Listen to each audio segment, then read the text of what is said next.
We're live. We're live. It is Music. Friday. This is AI Nick. I'm here with Miss Swedish Fish. How you doing today? I'm doing good. It is Good, Friday. yeah. I'm always Happy good on Friday. Fridays. Happy Fridays. Happy Fridays. All right, guys, it's going to be a quick rundown today. It's all about feelings.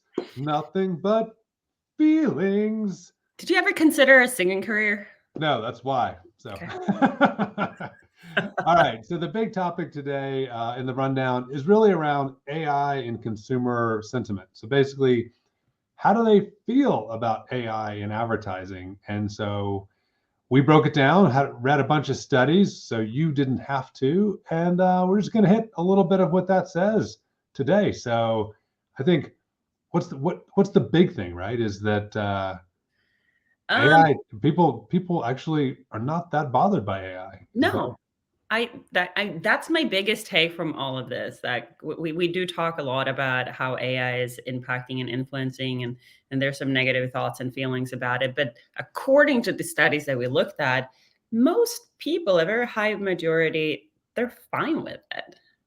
Yeah, I mean the stat is 80% of the consumers say they trust tech. One, they trust people to develop it responsibly. But I think probably even the more valuable thing from a B2B marketing perspective is that people really if they have no information about where the content came from or the source of the content, they actually prefer the results from AI, which is, I mean, it's a little hurtful. It's a little hurtful, especially if you're in marketing and you're on the creative side of developing campaign strategies, ads, whatever. But I think the other piece is this other stat: 61% already assume AI is used in ads, even if they don't know how to identify it. Which, again, I think we've said this over the months and weeks and everything, is that it's okay, right? I mean, AI it can be something used for good, and that people, they expect it. It's not something to shy away from. And I think, I mean, they would touch on that too in today's newsletter. It's a lot about transparency too. Like, don't hide behind it. Like, own it. Yeah. Like AI. I mean, some people talk about it's going to take our jobs. Maybe one day, we don't know what's going to happen. But right now, it is just enhancing your job. It's making your job a hell of a lot easier if you trust it and want to lean into it. But I don't believe in hiding any of that. Saying that you've done something that you didn't. No, don't ever do that.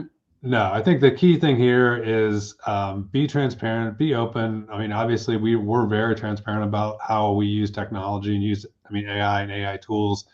But the idea is that it's providing more choice, more options, more efficiency. The interesting thing I did think was the study around different countries. Obviously, your home country of Sweden was in there. Yep. That apparently people from other countries are not quite as, I'm going to use the word progressive, as the United States is when it comes to advertising and AI. So they're a little bit more disproving of it. I don't know how to explain it, but I can't say that I'm shocked that Sweden is on that list. I'm like, no, it's not shocking to me. But it is interesting, though, that everyone is a little bit different. But we're also typically known here, at least if we're comparing Sweden and US, that we're just ahead of the game here. Sweden, a little bit.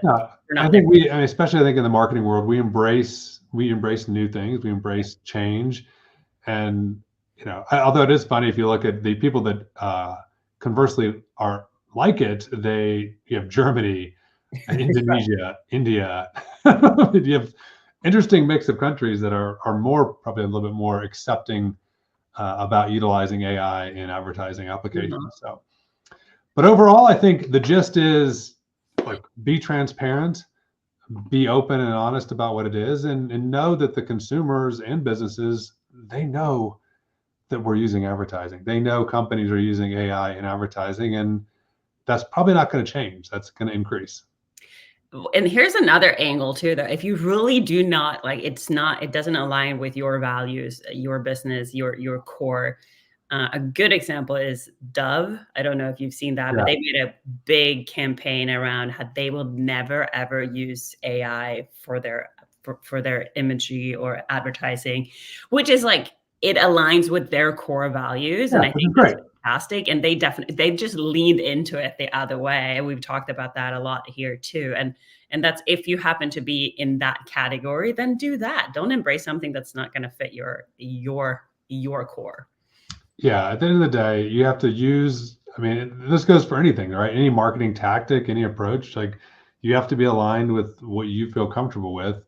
But I think, we're trying to bring you the facts and bring you the data and the research that says, what people trust and what they don't trust. So. We should actually do an episode talking more about the how. Like I was doing a lot with Photoshop yesterday and leaning into AI a lot. And there's some pretty darn cool things that you can do with very little experience and the things that you can accomplish. So we should just do an episode on that. We should. And even, I mean, obviously I had a little fun yesterday with one of the people on our team by doing a little deep fake AI work. But, again, you could have a little humor, and you can also, it could be used for good and for evil. And we obviously advocate for the good. Yes, we do. Cool. AI. All right, what's our meme of the week? The meme of the week is this. This was funny. Yeah. We're all the same. And honestly, I don't know why it took me so long when I looked at this. I'm like, I don't understand. And then towards the end, I'm like, it's the Neanderthal that, yeah. That was funny. It in some ways though, I looked at that. I'm like, wow, it's just, we're all the same, but. We're all the same. We're all the same. We are. All right. Well, that's it for this week. It's a quick one for the rundown. And what do we got? Well, if you are not already subscribed, you know where to go. And if you don't, marketingqualified.co, C-O, not com, C-O. Head over there, subscribe. And I'm going to keep pushing this every single time I get on here. If you are also not subscribed to Partner Science, it's another cool publication that we've launched. It's partnerscience.tech. Today's issue launched earlier this morning, and it's all about curiosity. It's a really good one. So check it out. It's a good one. I dig it. All right. Well, Miss Swedish Fish, thank you as always. Have a wonderful weekend. And our audience, see you next week. Bye. See ya.